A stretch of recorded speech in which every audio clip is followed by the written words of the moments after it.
మధ్యలో మీరు మీరు శరత్ బాబు గారు ఒక అది మనసు బంధం అని చెప్పాలా, చెప్పచ్చా? మనసు బంధమే.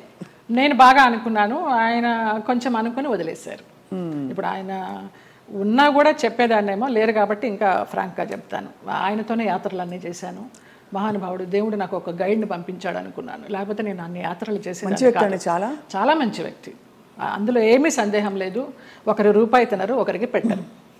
ఆయన ఫ్యామిలీ వరకు ఆయన చూసుకుంటారు కానివ్వండి, అది లేదు, ఆ గుణం లేదు. ఆ టైంలో మిమ్మల్ని వివాహం చేసుకునే టైంలో కొంతమంది ఇండస్ట్రీ ప్రముఖులే ఆపారు ఆయన్ని, లేకపోతే మీ తెలుసు పెళ్ళయి సెటిల్ అయ్యేవారు కూడా అంట. నిజం. చాలా ఆలోచనలు చేశాము, ఒక బిడ్డను కూడా కందామని ఆలోచన చేశాము, దానికి అన్ని ప్లానింగ్స్ వేసుకున్నాము. తర్వాత ఆయన ఆలోచిస్తూ ఉంటారు, సంవత్సరాల తరబడి ఆలోచిస్తూ ఉంటారు. ఒక విషయం చెప్తే ఒక 100 రకాలుగా ఆలోచించి, లలిత ఇలా వద్దేమో, అలా వద్దేమో, మనం ఎవరన్నా కానీ వాళ్ళు మన ఇద్దరం పోయామనుకో, అమ్మాయిని ఆస్తి కోసం ఏమన్నా చేస్తారేమో, ఇలాగంతా కూడా చెప్పేవారు. నేను చాలా ఫ్రాంక్గా ఫస్ట్ టైం చెప్తున్నాను. నేను వాళ్ళ ఫ్యామిలీ మెంబర్స్ నేనేమి లెక్క చేసేది లేదు. వాళ్ళ ఫ్యామిలీ మెంబర్స్లో ఒక తమ్ముడు నాతో చాలా క్లోజ్గా ఉంటాడు, ఒక తమ్ముడు ఫ్యామిలీ.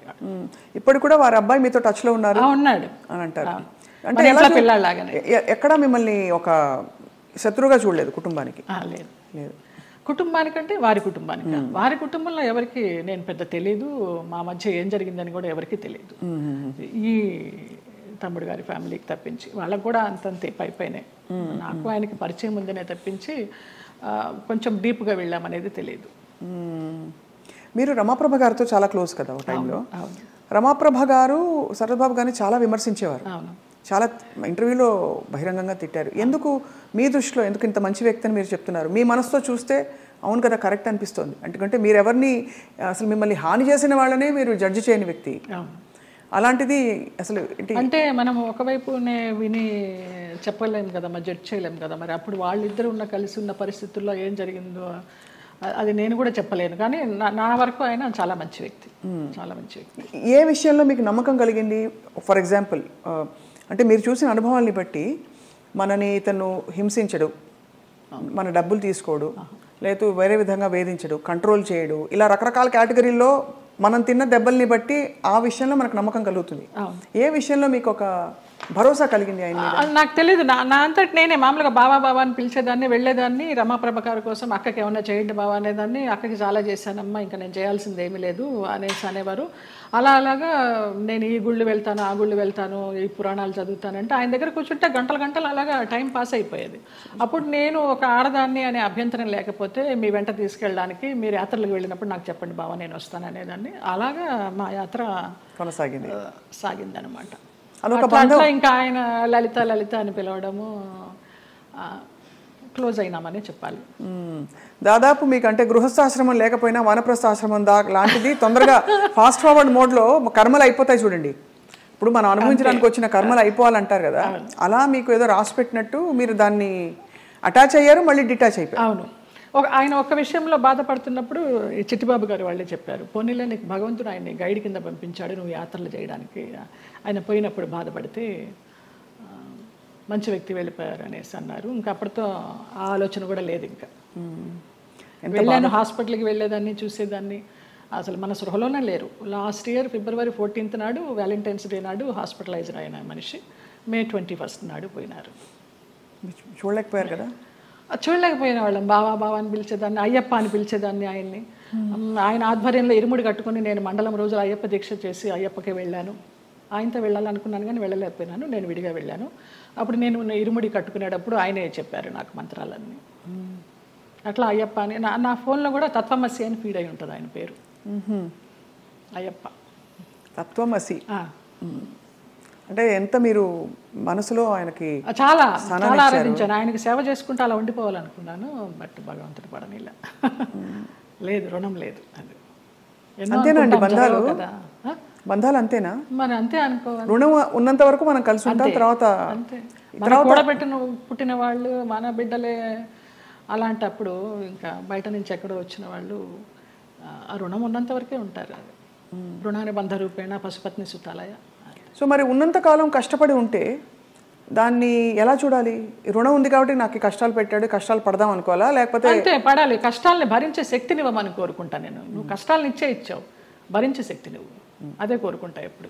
మరి ఎప్పుడు ఇది సరికాదు, సవ్యం కాదని ఇప్పుడు చాలామంది ఆడపిల్లలు, మీకు అయిన ఎక్స్పీరియన్స్, మీ పెళ్లిలో 6 నెలల్లో ఒక హింస, ఒక ఎక్స్‌ప్లాయిటేషన్ ఉంది, బయటకు వచ్చేయాలని ఆలోచించిన పరిస్థితుల్లో ఎప్పుడు బయటికి రావాలనే స్ఫురణ ఎలా కలుగుతుంది?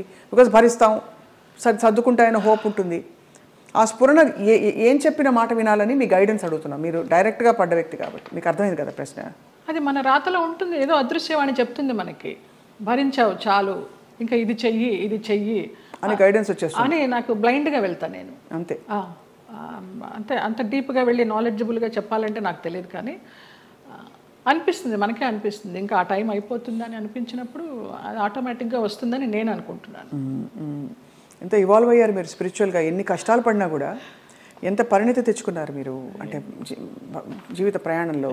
నేను కేరళ డీటాక్స్కి వెళ్ళినప్పుడు కూడా 14 days ఒంటరిగా ఉన్నాను. అప్పుడు నా లైఫ్ స్టైల్ మారిపోయిందమ్మా, మైండ్ సెట్ కానీ లైఫ్ స్టైల్ కానీ. ఎంత భయస్తురాల్లో నేను, చిన్న విషయానికి భయపడిపోతే, ఎక్కడన్నా నొప్పి వస్తే, ఇక్కడ నొప్పి వస్తే బ్రెస్ట్ క్యాన్సర్ ఏమో, ఇక్కడ నొప్పి వస్తే అపెండిసైటిస్ ఏమో అని అస్సలు లేదు. ముక్తినాథ్ నడిచి దిగాను -degreesలో మొన్న. అవునా? మొన్న రీసెంట్గా 4 days అవ్వలేదు. ఆ ముక్తినాథ్ ఒక ఇన్సిడెంట్ చెప్పాలి స్వప్న.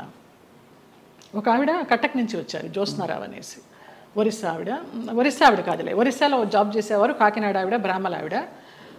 ఎవరు లేరు, వాళ్ళు ఎవరు లేరు, తోడబుట్టిన అన్నదమ్ములు కానీ, అక్క చెల్లెళ్ళు కానీ, సంసారం కానీ, పిల్లలు కానీ ఎవ్వరు లేరు. ఆవిడ బ్రహ్మచారిణి.